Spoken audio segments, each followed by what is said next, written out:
I think it's recognizing like when low is low and stopping it from getting too low. And, kind of the stuff we talked about the other day or yesterday. Yeah, exactly. Right. And I think especially just like over the past year, I think every time we talk, it's always a reflection of the past year, I feel like. A reflection of the growth from the past to the present. Yeah, whether it's a year's timeline or 6 months, but or 6 days or 1 day. All right, anyway, my bad.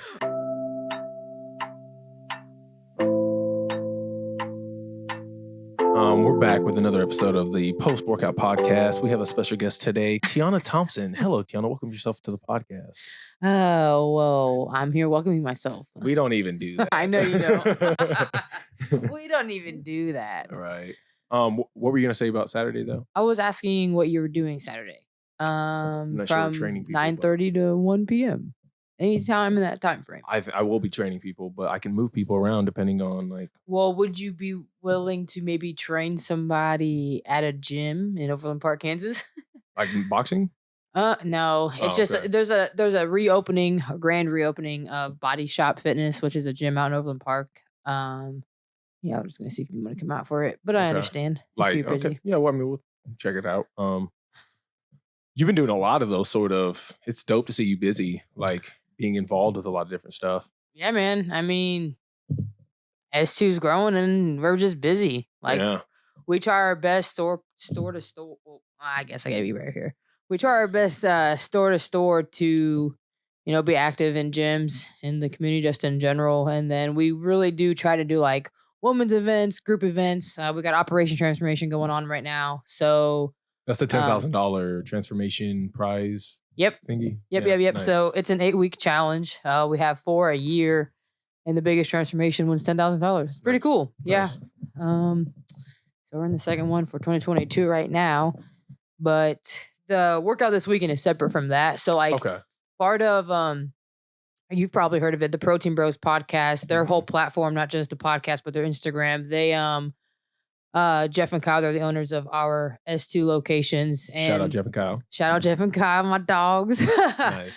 But so they have Protein Bros podcast, and on that platform is whenever you can see like all the events in Kansas City that are coming up, being like, okay, if it's a 5K, if it's a boxing event, a fight, something like that, local gyms having stuff, grand openings, whatever it might be.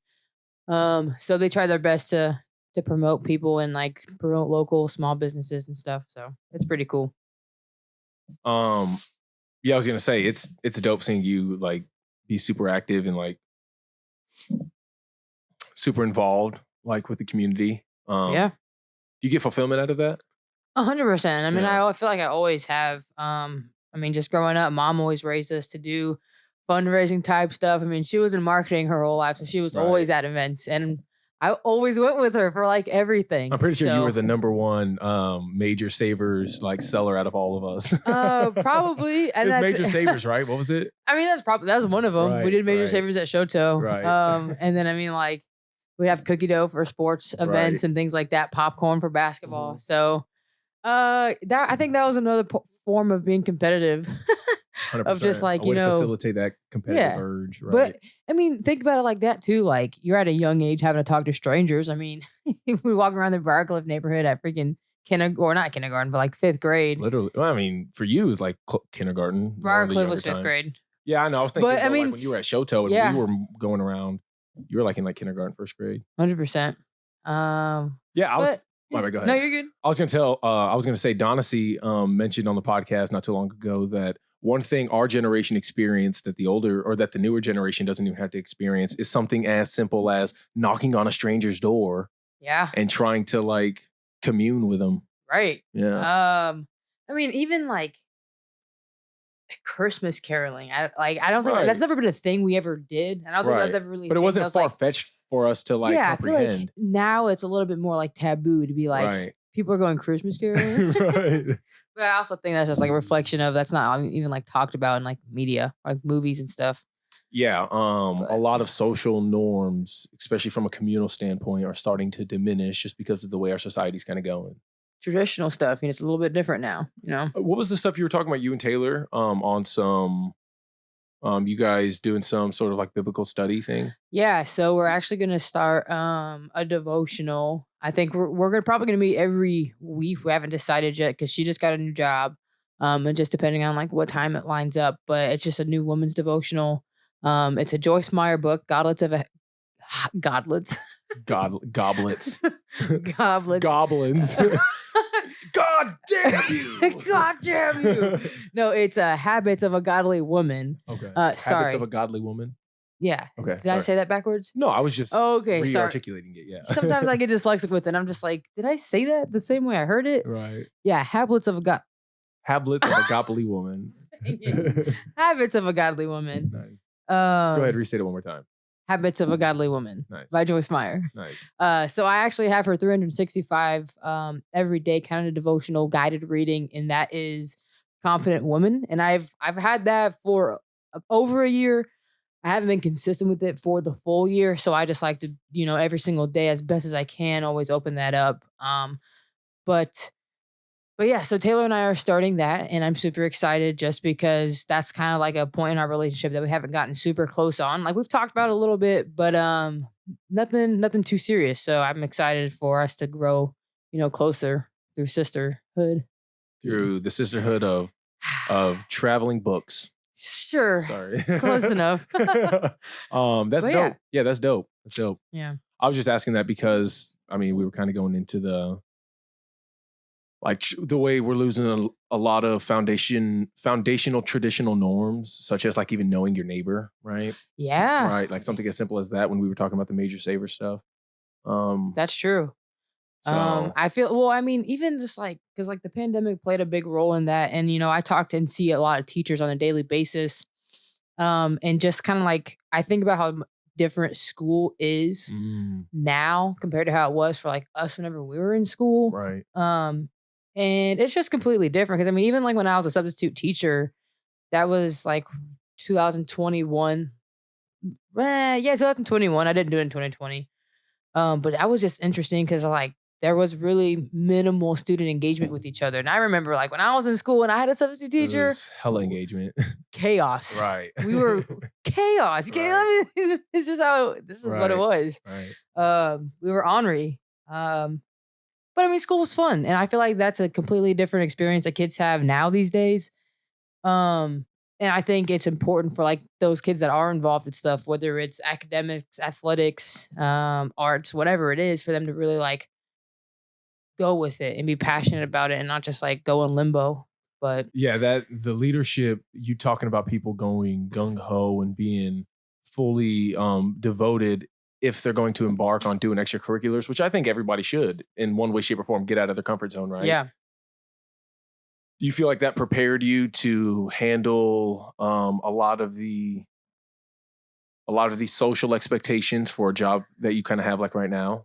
Especially being a representative of not only wellness, so all the things that embody, pun intended, being representative of wellness, so taking care of yourself, right. That's something in and of itself. But then also thriving the way you have been, going to all these different events and networking with people, and do you feel like you got some preparation in your early years for now the sort of stuff you have to handle? Yeah, I think with how active I was, and I think with a lot of multi-sport athletes, people, or just kids in general that grow up being involved with multiple different things. Being involved, right? Yeah. You understand what it's like to have a certain sense of confidence in things that you're really good in, and things that you're able to recognize things that you need to be better at. Mm-hmm. And so I think especially in the realm of health and fitness and being an ambassador, being a representative, and truly living, wellness or that lifestyle, there's a transparency aspect of it that you just have to have. Mm-hmm. Whether it's with your clients, whether it's with your coworkers, whether it's with your customers. Most importantly, when it's with yourself. 100%. Mm-hmm. And excuse me. I think a big aspect of that is, being honest with yourself, being truthful with the things that you're doing and what you need to be better at. And that allows you to have better communication and transparency with other people. Mm-hmm. And people respect that. It's okay, I understand that humans make mistakes. You understand that your ego is what's going to be in front of you to think that people don't make mistakes. And of course it's okay, multiple mistakes over and over is what you're doing at that point. Obviously you're not trying to correct it. But I think it's recognizing like when low is low and stopping it from getting too low. And, Kind of stuff we talked about the other day or yesterday. Yeah, exactly. Right. And I think especially just like over the past year, I think every time we talk, it's always a reflection of the past year, I feel like. A reflection of the growth from the past to the present. Yeah. Whether it's a year's timeline or 6 months, but or 6 days or 1 day. All right, anyway, my bad. Okay. Well, what's the turtle from Kung Fu Panda? It's yesterday's the past. Today's a gift. That's why it's the present. Or something like that. Is that what you're talking about? Is that what you were talking about? I really just want to know his name. Oh, sorry. Old turtle geezer. Yeah. I guess. Yeah. But yeah, so I mean, okay, so I just came up on a year of working at S2. And congratulations. That's a big, doing anything for a year is worthy of being congratulated.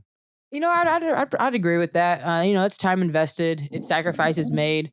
And what's honestly one of the most humbling parts about it is when I'm talking with the people that have been in it for like years in, it's like I'm able to, and it's also kind of like very similar to how like I'm able to talk with like my siblings about certain things. It's you've been through this, so I know like the feelings that I'm feeling haven't not been felt somewhere else before. Like I can actually like you can empathize with me. You know what it's like. So it's like I know when you're coming from a place of advice and guidance, it's not like I'm trying to change what you're doing and like pull you away from your focus. It's like, okay, think about it like this. What's your perspective? Where is A to B and B to C? Or like, how are you navigating it? So it's nice to be able to translate that to like when I'm working with customers or like when I'm talking with my relationships and trying to build and correct on those. So yeah, it's evident in the growth with the relationship with your siblings, but even more importantly with the footprint you leave in people's life and the impression you leave on people just through the effort you give when you're interacting with them. Yeah, and there's that old saying of you can't pour from a cup that's empty, or you can't fill other cups. You can't fill other cups unless yours is filled or something. Yeah, or it's like with the relationships, you can't learn to love somebody unless you don't love yourself. You can't give from a place of scarcity. Yeah, and think you're you can't run on E. Surplus. Right. You can't run on E, and you can't be like, okay, I'm running on E, but I'm going to change the oil, and I'm just going to avoid the actual problem. Right. And so I think sometimes when you live a super hyper aggressive, fast paced, just kind of like, and this is not just what we do in health and wellness. This is just like our Western society and that's a culture and what we've come to. Right. Of it's like go go go go go. The grind don't stop. Blah blah blah. Like do hard shit, but don't even sleep. Whatever it is, like the grind. Right. But it's like, that is not sustainable either. Like you have to find a balance of what is working for you. And like your lifestyle might be different from like what I can sustain. And like, that's okay. But like for me, what I've started to realize is like, okay, sustainability really is the biggest factor of like consistency and discipline. And it's like, you can do hard things within that, but don't lose sight of like the process of whatever it is you're shooting for. Right. Don't lose sight of the necessary structure to maintain that sustainability. Right. Because however sustainable the structure is, it'll give rise to the sustainability of your day-to-day goal setting and goal achieving. Exactly. Where have you found that in particular experiences recently, or like is this something that you've been mindful of in this whole past year, 6 months, however you want to reflect on the time frame in which you've really been able to identify that growth? So I think the biggest thing that I'm able to like pinpoint and like use as the comparison aspect of that is, okay, so like I think it wasn't the last time we talked, but one of the most recent, not even most recent, one of the first times we talked is when I was about to start 75 hard, and then we ended up doing a follow-up on completing 75 hard. Right. And that was around this time last year. I was like in the midst of it. Nice. And so it's like my intentions behind it. This is something that I actually wanted to talk about tonight. The intentions behind it was I've never really done something like this before. Like I've done organized sports. I've always, done what like my coaches had programmed for me, whatever it might be. But like something like 75 hard was something new. It was something different. It was the first time like I was really living on my own because I was in the house with Michael, and I was substitute teaching. I was working at the thrift store, and then I was just starting at S2. So it was just kind of like a lot of brand new stuff in my life. And so I was like, I think this is going to be a really great opportunity to like add structure to handling all this. Right. Like, this is such a new transition. And, you know, the outcome and the benefits that I got from doing it and completing it the first time was just amazing. Like, it really created a solid foundation of like what self-care is and like what good healthy habits look like. And more importantly, what you're capable of. Right. Yes. Right. Yes. And like getting out of my comfort zone and like Yeah. challenging myself. And like the first half of that, the first half of 75 Hard, I was only doing 2 workouts a day. So I was like, I was still training people. So I would have a client, I would do their workout with them outside. Nice. Because we had a little cement as like platform outside of the house. And then I'd go do my lift at OG. Nice. And it was just like, I was so high on adrenaline the whole time of like, I've never done anything like this before. You know, I became so soft after the whole softball thing and walking away, and just that whole experience. And I was just like, you know what, I got to do this for me.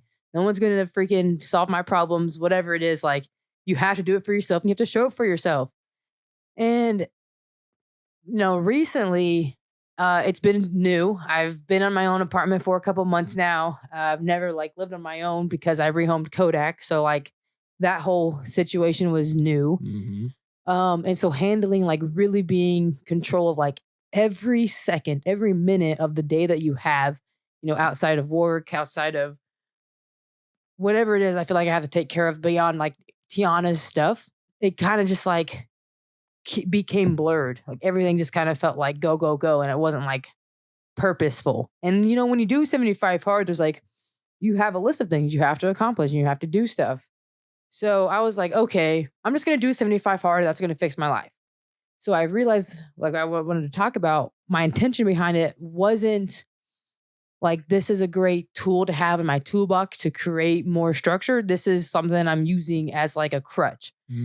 And the crutch is always the easy way. Crutch is always, you know, doing 15 reps, but like maybe 13 and 14 weren't the best, so you don't do an extra one. And I realized, I was like, you know, that's not what a leader does. That's not what the best Tiana does. And if I really want to grow through this, you know, ripping off the Band-Aid season that I'm really in right now, I have to go back to the basics and take it day by day. Wake up and make my bed.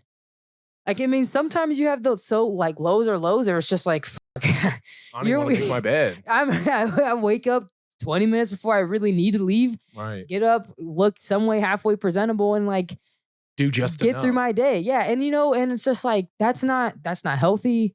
The people that I work with don't deserve that. People, you know, that I encounter with every day. And I don't deserve that for myself. Like the standard that I really have for the woman I see myself as, the sister I want to see myself as, the friend XYZ.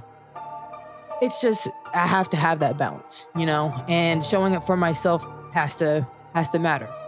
And I can't just like half-ass that. Literally.